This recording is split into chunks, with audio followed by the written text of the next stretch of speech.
This podcast contains potentially adult language, adult themes, definitely drinking, and possibly sexual context. Listener discretion is advised.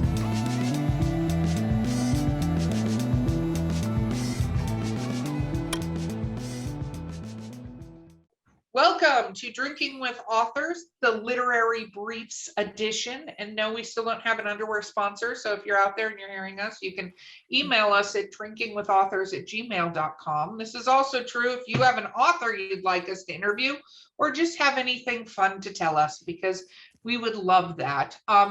Don't forget to like and subscribe, and of course, review us. I am your host, Erica Lance. My co-host today is the amazing and snacking on something, C.R. Rice. Not going to ask questions.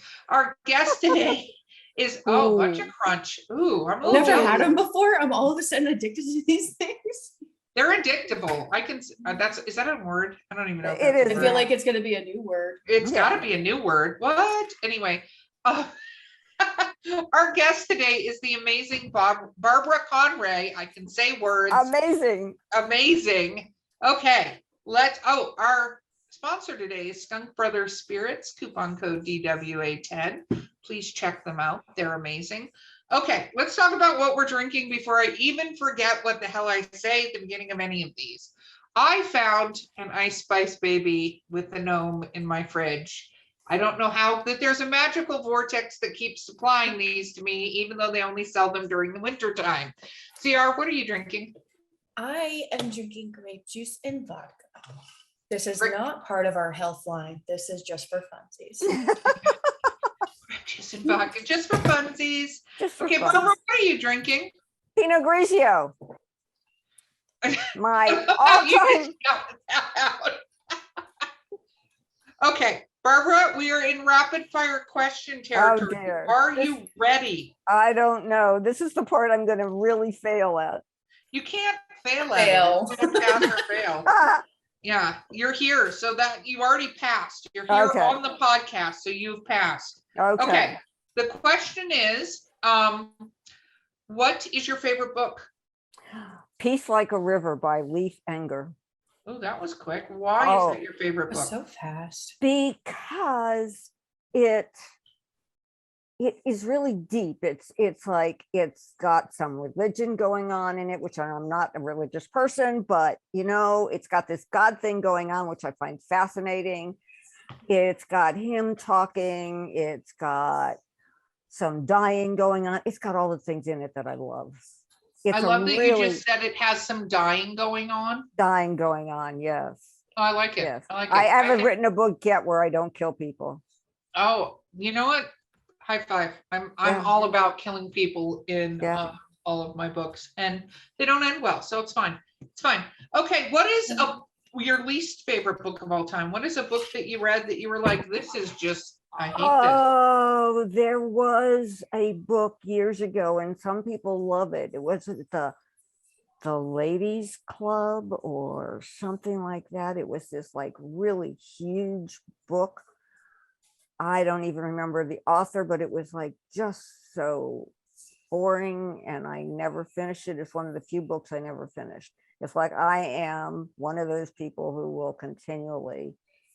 Barbara, I need you to stop giving your time away to these books. If you take nothing away from my podcast, I know. Take away. Erica said, stop wasting your time on the books. I will take that under consideration. You should, because you need to be writing these epic books that you write and not giving your time away to books that you're like, nah, I don't like this thing. Okay, so what is your favorite book to a movie or a TV show, or basically when you think they did well? Oh, there was, there was a TV show. I think it was on Netflix or one of the streaming channels or whatever, and it was written from a book. It was the husband was a killer. The wife was lovely. There was a child. I can't think of the name of it. But there's another one that I really love too, and that was 9 Perfect Strangers. Was a book turned to a series I can't think of the author, but she's really big. Isn't Nicole Kidman in that? Leanne Moriarty wrote that book. What Nicole Kidman was the author, was the actress in this, the one I was talking about previously, and I can't think of the name. And he turned out to be like, I guess he had an affair and then he killed somebody and he thought he was going to get away with it. And she came from a wealthy family, and it was just a fabulous book. I mean, Nicole Kidman, she's just fabulous all on her own. No, It was good though. totally. But Nine Perfect Strangers was great.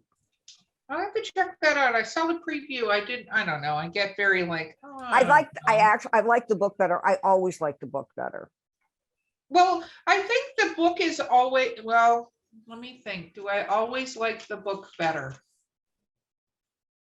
You know what? I don't always like the book better, actually. No. I have to say this because somebody brought up Fight Club the other day, and I forget who it was on this podcast. You remember, Chelsea? They brought up Fight Club?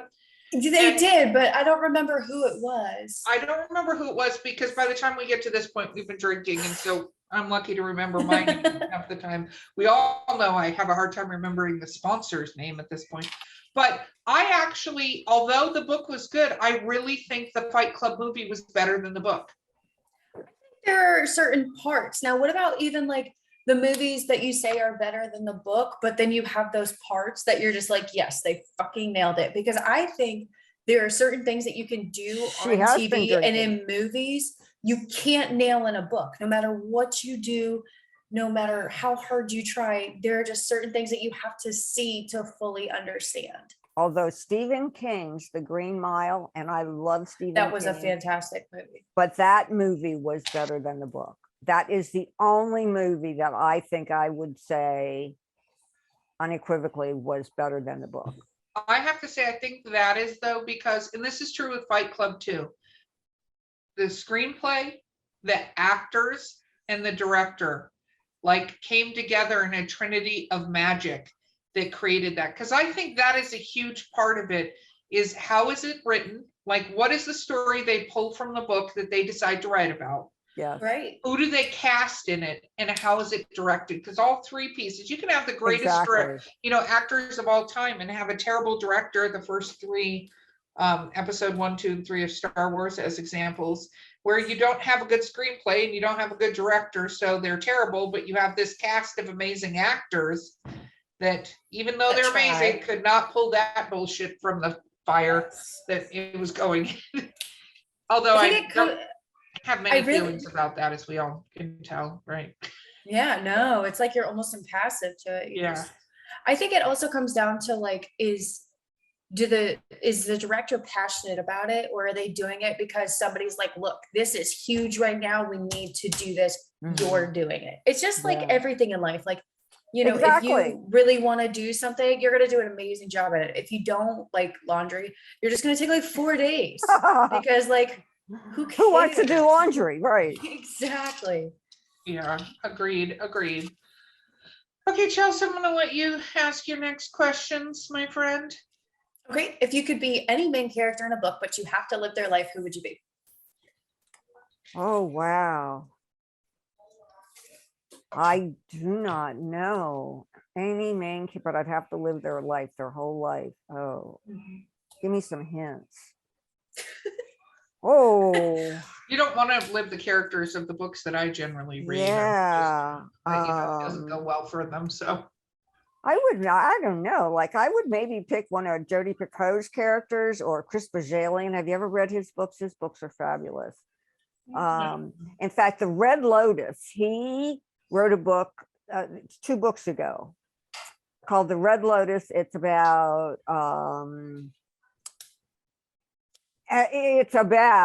a plague. I mean, and this book came out right in 2020. And the girlfriend of the main character, well, the girlfriend is the main character, but her boyfriend was actually involved in this whole spreading of this plague thing. And she was cool. So I would say her. I can't remember what her name is, but it was a fabulous book, The Red Lotus. Very cool. Who would you want to be your sidekick? Oh my God, Thelma and Louise. I'd be either one of them. I'd take either Thelma and Louise. Grace Salmon and I are always, we're Thelma and Louise. We don't know which one we are, but we're both Thelma and Louise. So I would want as my sidekick either Thelma or Louise, which of course that's a movie and not a book, but Hey, no, it's hard to top. That's kind of, I would love to see you and Grace with the guns and driving around in the convertible. I'm just saying. Yeah, with Brad Pitt somewhere in the back seat, you know. I would pay to see that. Who doesn't want Brad Pitt in the back seat somewhere? She didn't even know Brad Pitt was in the movie.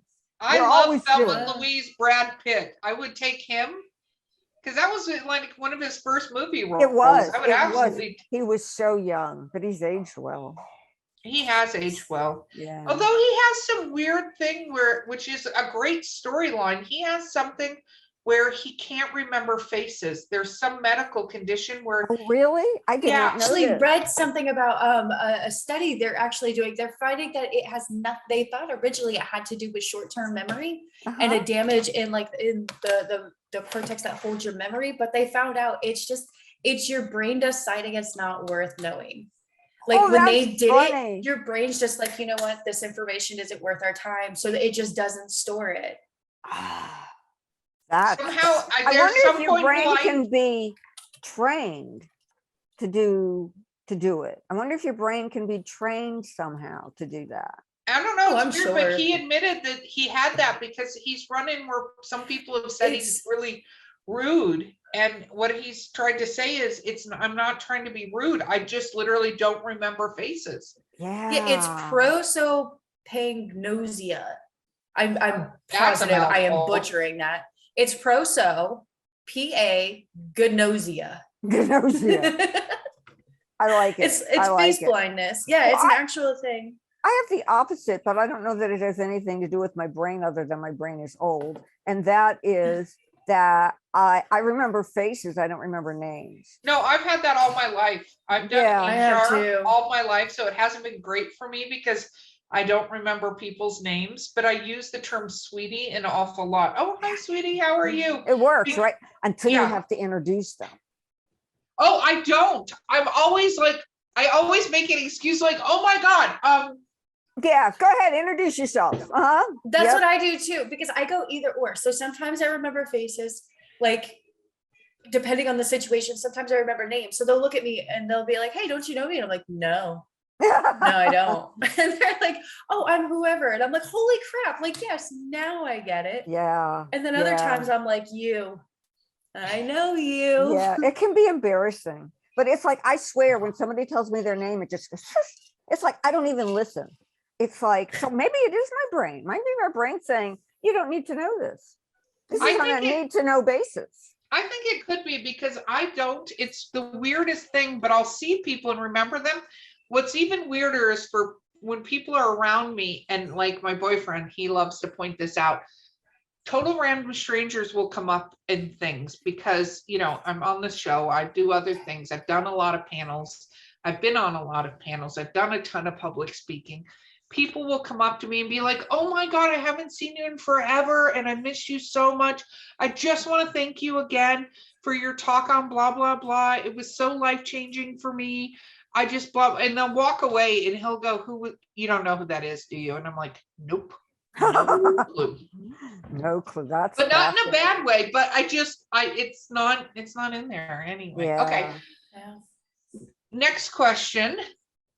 What is your favorite weird food combination? I steal this from Chelsea. She doesn't know when she's not on the show. Favorite weird You food keep a combination. Favorite weird foods. Well, this is weird. Some people think this is weird. I always eat my cereal dry. Why would you do that? Because that's the way I like it. But like, wait, do we mean like all cereal, or like you take like Apple Jacks and Fruit Loops and you eat it dry? Oh no, I don't eat that kind of cereal. What kind of cereal do you eat dry? I eat a combination of, somehow I got this weird message that said I was signed out. You're not signed out, you're here. Okay. You're here. It was really weird. I believe it. I eat a combination of 3 cereals, Total, Go Lean Crunch, and Go Lean Autumn Wheat. And I use more total because it's like the healthiest for you. But they're all three really healthy cereals. I combine them in a big mason jar and I eat it dry. Like trail mix dry? Like you Yeah, just... well, I eat it with a spoon in a bowl. Do like, you really? I do. Yeah. Have you always done this? Yes. And the reason for that is I grew up very, very poor. And the only kind of milk we had was the dry milk that you mixed up with water, and I hated it. So I ate my cereal dry. And it just kind of like, stuck with me. And that's how I eat my cereal, which makes it great for travel. Like I can always bring along cereal for when I'm in a hotel room and I want to have something before I actually go for breakfast. And then I've got like a little baggie full of cereal or a little plastic container. And I don't need to worry about milk. That is weird.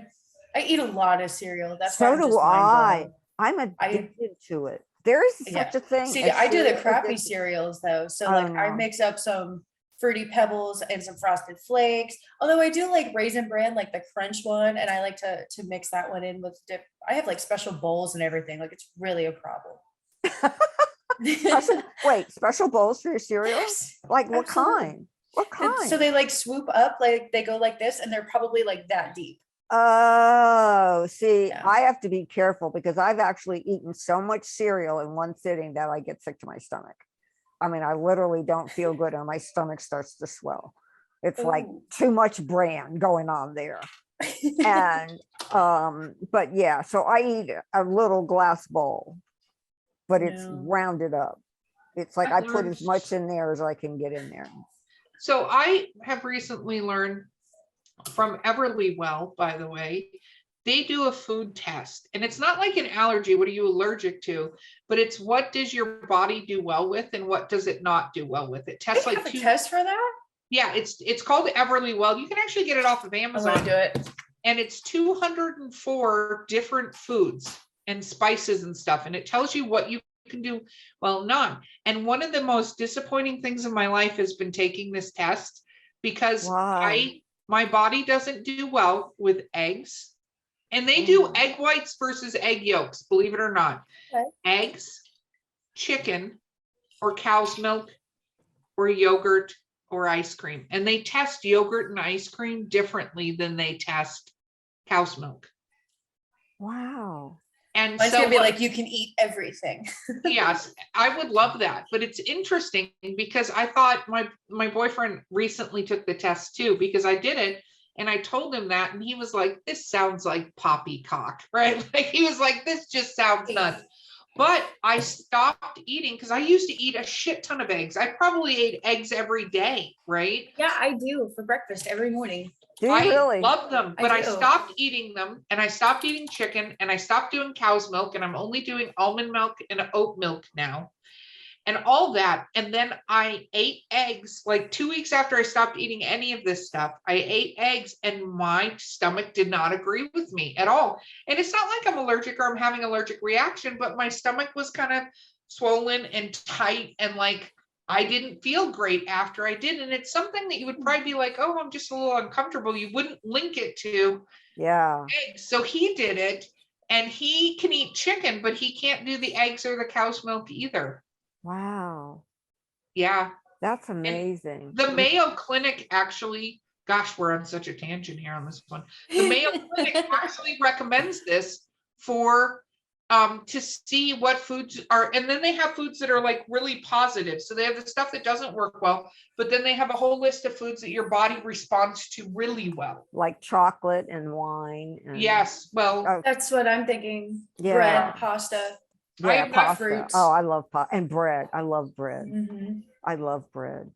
But it's on there too. And it's interesting because it does have gluten. It does have these things, but I thought it was really, like, I did a bunch of research on this test because I was like, I'm allergic to coconut, like legitimately allergic to coconut, like my throat swells, which when I was younger, because I'm going to be 50 next year, when I was younger was not a problem because you had like coconut macaroons, almond joy, and mounds. Like, oh yeah. Now coconut's in like everything. Like I have to read every single label. It's ridiculous. Wow. Yeah. I did not know I don't that. care that much. It's so bad because like I have some friends that are just like, they do that. They go through and they do the allergy test. They change their diets based off of the current fat and all that. And I'm just like, dude, I don't care. Like I'm waiting out the next 40 years. With coconut, so that one I have to avoid. See that one I agree. I actually had to ask my husband because like I had a coconut drink and I was like, does your tongue go numb when you drink this? And he's like, no, you should probably stop drinking that. Oh my God. Oh, you amaze me. That's hysterical. Okay, let's have a couple final questions. Chelsea, I'm gonna let you go. Okay, so she stole my weird food combo, but what is the strangest thing you've ever eaten? Strangest thing? You mean besides the normal strange like escargot and when like Fear Factor escargot. level? Like, did you ever watch Fear Factor? Yes. Well, see, I'm probably not a good case for this because I can't eat spicy foods. I have food. I do have food allergy. So. Okay. Yeah. So I'm probably not. Although I will eat a bowl of chili that is not spicy and have with it a homemade roll with jam on it. Like strawberry jam. See, I feel like that's a weird food combination. Yeah, it is. Yeah, it just came to me that I will do that. Because first of all, I love rolls and bread, and I love homemade jam, and all of those things are, I make all of those things. So, and then have it with chili. Doesn't seem like a good combination, but it works for me. Okay, so how about something that's on your anti-bucket list? Something you will have done but will never do again? Go on a cruise. See how quick that came out? I love cruises. I went once. I had a lovely time.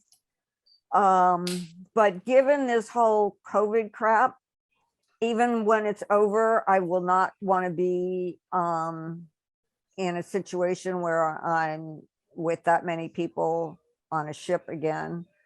So I don't see myself going on a cruise again. I do have a nice time, but I like to explore and I like to hike. And although we had day expeditions, they were timed. Like you had to be back at a certain time. You had to make sure you didn't catch the whatever that got you back on the ship. And I just felt like it was too organized. Yeah. We went on one last year and it was fun because they only do half the amount of people. So like you just get to go bananas. Yeah. So so do they really only do half the people? That's good to know. Yeah, they did, at least for us, they did. So I don't know what they're doing now. I mean, I didn't feel like it was crowded. And the one thing that was really nice is because I do have some food allergies, like the very first night we ate dinner, they said, who has any food allergies? And I put my hand up and I literally for the entire cruise had my own personal person who came and what did I want to eat? And if it was something I was allergic to, they could prepare it without that thing in it, or they had a special menu for that had foods that I could eat. So I got my choices. I felt like this woman was just there to just make sure I was, yes. I felt so special. Like we went with friends and it was like, I was the only one who had my own person, it was like, I was special. And she was really sweet. She was so nice. That's but awesome. I don't think I would do a cruise again. That makes sense. Okay. Did you have another one, Chelsea? Should I let you go? What did you have? So how about if you found $1 million in a random place, nobody's around, what would you do? What was the last part of that? And what would you do with it? What would I do with $1 million that I found in a random place? That's an excellent question because I would so be tempted to just like not say anything and keep it. I mean, because who wouldn't be tempted to do that? And then my conscience would get to me and I'd have to like go somewhere and say, look, I found $1 million and it's not mine. And so we need to find who this belongs to. Because yeah, they're definitely going to go and find somebody who it belongs to. Yeah, obviously. Yeah. Even though it's some other person they just pull off the street and they split the money with, and I'm left out. But Exactly. I mean, okay. I just like, my conscience rules me. It's like, I want to do the bad thing. I so want to do the bad thing. And then my conscience says, no, Barbara, you have to do the right thing. And that's finders keepers. That's a rule. It's hard being me. Honest. Ask Grace. She will tell you. It is hard being Barbara. I love all of that. You have so much fun. Okay. Do shameless self-promotion though. Talk about your books and where to find them and all that fun stuff.